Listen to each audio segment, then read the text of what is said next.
Hello mga Mima, it's me MJ, ang dating factory worker sa Taiwan na andito na ngayon sa Espanya. So samahan nyo kami Mima na magdi-dinner. Vietnamese restaurant naman yung napili naming kainan. Kami yung kauna-unahang customer na pumasok dahil pumunta agad kami pagbukas.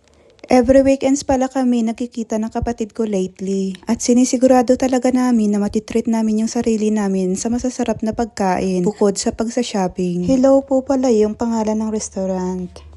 At dahil malamig na at masarap humigop ng sabaw, pareho kami ng in-order ng kapatid ko, Ban Hai San.